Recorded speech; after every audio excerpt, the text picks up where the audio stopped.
Hello दोस्तों, कैसे हैं आप लोग। आशा करता हूं आप लोग ठीक होंगे।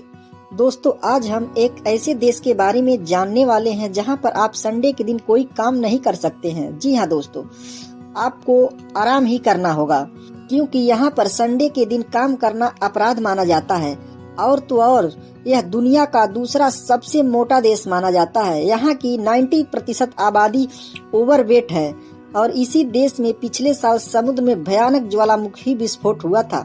यह विस्फोट इतना भयानक था कि इससे निकलने वाली राख, धूल और पानी की वाष्प समुद्र तल से लगभग 50 किलोमीटर ऊपर तक पहुंच गई थी। तो दोस्तों, हम बात कर रहे हैं एक अनोखे देश टोंगा के बारे में। दोस्तों, टोंगा देश को आधिकारिक रूप से टोंगा राजशाही कहा जाता है और दक्षिण प्रशांत महासागर में स्थित एक द्वीपीय देश है। इस देश में लगभग 169 द्वीप हैं, लेकिन इनमें से ज्यादातर द्वीप निर्जन हैं, जहां पर कोई इंसान नहीं रहता है। टोंगा देश ने 1970 में यूके से स्वतंत्रता प्राप्त की थी।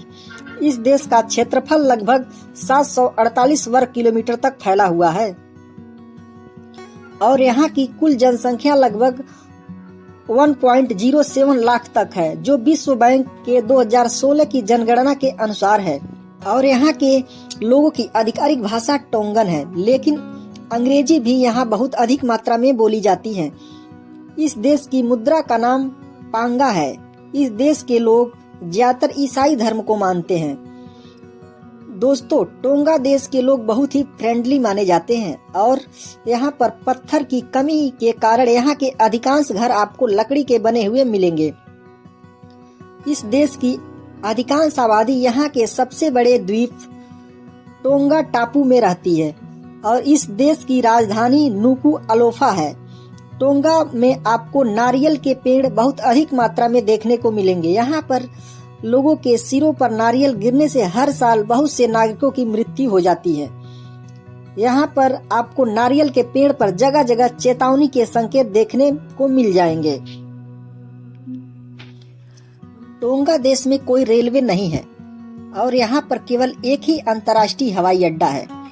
टोंगा देश में ताजे पानी की समस्या के कारण यहाँ के लोग बाद में शुद्धिकरण और उपयोग के लिए वर्षा जल का एकत्र करके उपयोग करते हैं।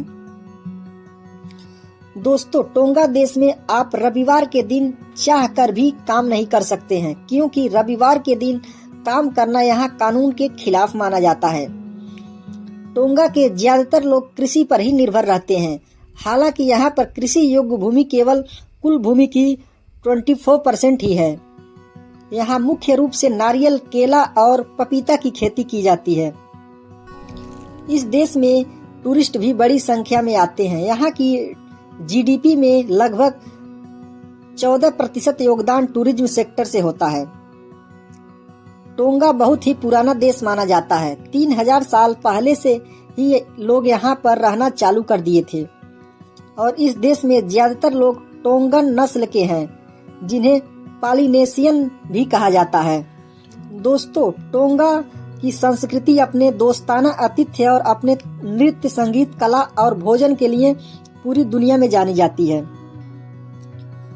लगभग 500 ईसा पूर्व टोंगा के द्वीपों में बसे पॉलिनेशियन डच खोजकर्ताओं ने 17वीं शताब्दी की शुरुआत में इन द्वीपों को देखा था और 1777 में जब कैप्टन कुक ने इस द्वीप पर पहली बार आए थे, तब उन्होंने इस द्वीप को फ्रेंडली आइलैंड का नाम दिया था। दोस्तों, पिछले साल 15 जनवरी 2022 को टोंगा के मुख्य द्वीप टोंग टापू के 64 किलोमीटर उत्तर में बहुत ही भयानक ज्वालामुखी विस्फोट हुआ था, जिसमें हजारों की संख्या में लोग मारे गए थे। ये विस्फोट इतना भयानक था कि इससे निकलने वाली राख, धूल और पानी की वाष्प की जो धारा थी वो समुद्र तल से लगभग 50 किलोमीटर ऊपर तक पहुंच गई थी। यह विस्फोट पिछले 30 सालों में पृथ्वी पर हुआ सबसे बड़ा और सबसे शक्तिशाली विस्फोट था। इसमें माना जाता है कि जो हिरोशिमा में परमाणु बम गिरा था, यह विस्फोट उससे 100 गुना ज्यादा था। इस घटना ने एक सुनामी को जन्म दिया था जो जापान तक पहुंच गई थी। दोस्तों, वीडियो अच्छी लगी हो तो वीडियो को लाइक और चैनल को सब्सक्राइब कर लीजिए। धन्यवाद। जय हिंद।